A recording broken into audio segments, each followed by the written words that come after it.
Vamos con la medición en la escuela. Estos contenidos que acabamos de detallar son algunos de los contenidos que figuran en los CBC. En realidad, sobre estos son los que trabajaremos a lo largo de este video. Pero una de las cosas que no podemos olvidar y que nos parece importante mencionar son algunas de las dificultades con las cuales nos encontramos cuando trabajamos con las mediciones en la escuela. Enumeremos estos aspectos, ¿sí? Diferenciación en la forma de variación de magnitudes. Al considerar una medida de superficie y de perímetro, muchas veces los chicos consideran que éstas aumentan de forma lineal, es decir, que si el perímetro aumenta, el área también aumenta. Es más, muchos adultos consideran esto, que si yo tengo un terreno con un determinado perímetro y otro con un perímetro mayor, la superficie de este segundo también debe ser mayor. Este es uno de los aspectos que dificultan la enseñanza. El segundo aspecto tiene que ver con la equivalencia de unidades. En realidad, si bien el sistema métrico decimal es un saber que culturalmente está incorporado en nuestra sociedad, esto no significa que el conocimiento, el real dominio del mismo, sea algo que uno lo puede, digamos, trabajar en su vida cotidiana. Es algo que en la escuela se debe abordar, es un contenido a trabajar. El tercer aspecto es que en general hay ausencia de medición efectiva en la escuela. Vale decir que los chicos pocas veces se topan con situaciones en las cuales utilizan los instrumentos de medición, vean cuál es su uso correcto, trabajen sobre la precisión de esas mediciones y sobre la posibilidad de acotar su error. El cuarto aspecto que debemos destacar es lo que desvincula lo geométrico de lo físico. En realidad, acá ponemos el acento muchas veces en la escuela en lo que tiene que ver con el conteo, el número, o mejor dicho, la cantidad que me da la medida. Y no hacemos uso de los otros aspectos y de los otros marcos que están vinculados con la medición, aquellos que tienen que ver con la forma del objeto y de la magnitud física que estamos midiendo. Y el quinto punto que queremos destacar es la ausencia de procedimientos de estimación. Es más, muchas veces en nuestra vida adulta nos encontramos con que nos falta ese ojo para mirar y estimar una determinada medida, y sobre esto también se debe trabajar en la escuela. Es en el tercer ciclo donde profundizamos la noción de volumen. En realidad, esta ha aparecido en otros años de la escuela, pero es aquí donde trabajamos sobre la conservación de esta magnitud pese a ciertas transformaciones que sufren los objetos medidos. Es decir, que nosotros tenemos que pensar que es en este ciclo donde se comprende la magnitud-volumen. Y esto de comprender la magnitud y adquirir este concepto significa varias cosas. Por un lado, reconocerla como un atributo físico que tienen distintos objetos. A su vez, también el trabajar sobre que estas magnitudes se pueden sumar, o sea que se pueden adicionar cantidades de la misma magnitud. Por otra parte, también estamos pensando en que los chicos deben comparar y ordenar estableciendo equivalencias entre las unidades. Y además, una cuarta cosa que significa fraccionar según una unidad elegida. Estos 4 puntos son los que hacen a la comprensión de la magnitud-volumen.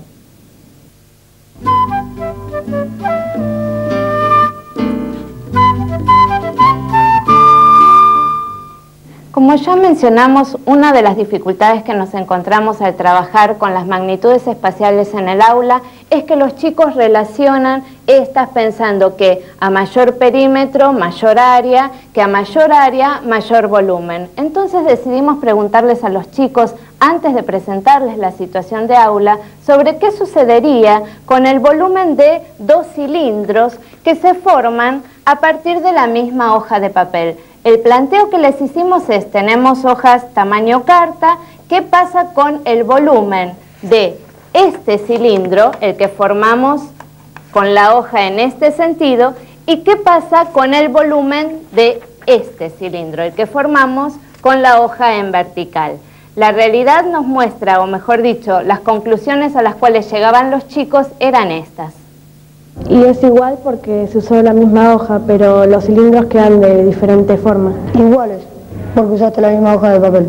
Aparentemente iguales, porque son hechos con la misma hoja. Es decir, son distintos porque uno quedó más alto, pero digamos más chiquito, y el otro quedó petizo, pero con más volumen.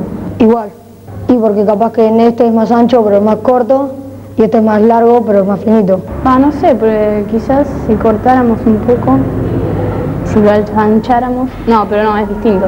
Y por la hoja en horizontal medio como que es más larga y el volumen va a ser distinto, porque si en horizontal se va para arriba.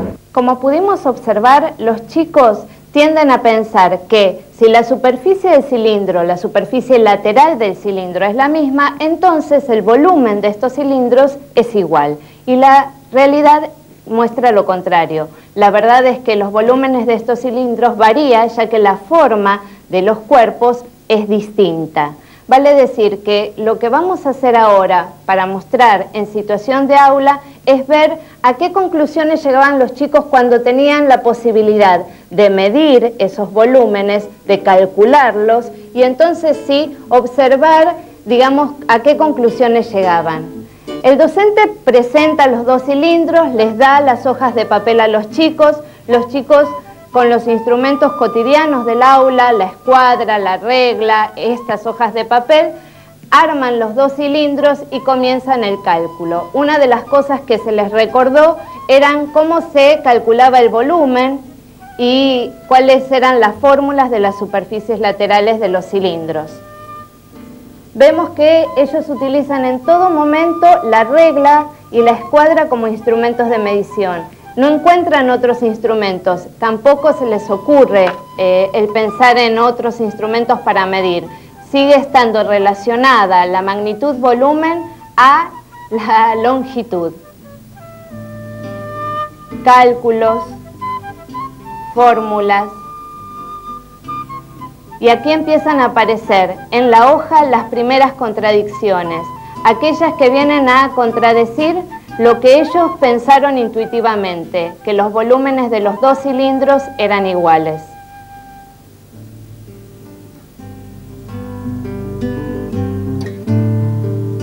La calculadora aparece en el aula como un instrumento que facilita en este sentido la tarea.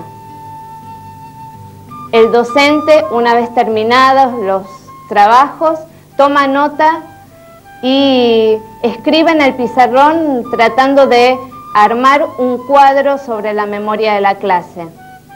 Esto va a servir después para contraponer argumentos. Explican de qué manera llegaron a sus resultados, de qué maneras calcularon y cuáles fueron los valores que obtuvieron.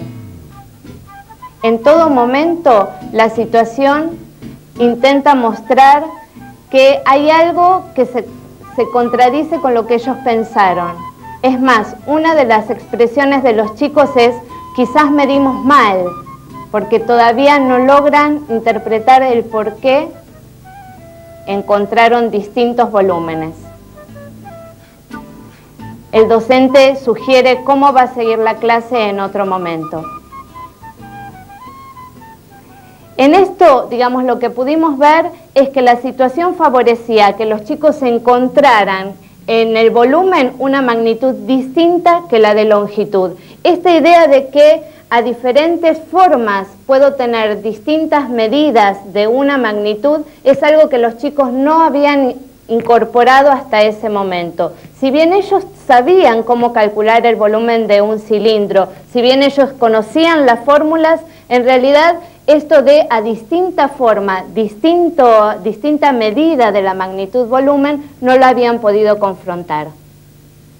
El problema que elegimos para la situación de aula tiene ciertas características. En realidad, los didactas hablan de buenos problemas para favorecer la construcción de los saberes. En realidad, esto se basa en quizás 4 ítems que detallaremos a continuación. El primero tiene que ver con que el enunciado es fácil de comprender y el alumno es capaz de pensar en una posible respuesta al problema. Puede proponer un camino y comenzar a resolverlo. Segundo, La respuesta no es evidente para el alumno. Él no conoce la respuesta inmediatamente, pero, dado sus conocimientos, puede intentar una respuesta parcial. Tercero, para contestar en su totalidad el problema, el alumno tendrá que construir el conocimiento que el profesor quiere enseñar. Y cuarto, el problema ha de permitir que el alumno trabaje en dos marcos, por ejemplo, en nuestro caso, el numérico y el geométrico. Hemos contado en este video con el aporte del especialista, el ingeniero Linieski, que nos ha acercado su visión sobre algunos aspectos de la medida. Además, tuvimos la posibilidad de interpretar junto con docentes algunas de las dificultades de los chicos en el momento de enseñar estas nociones.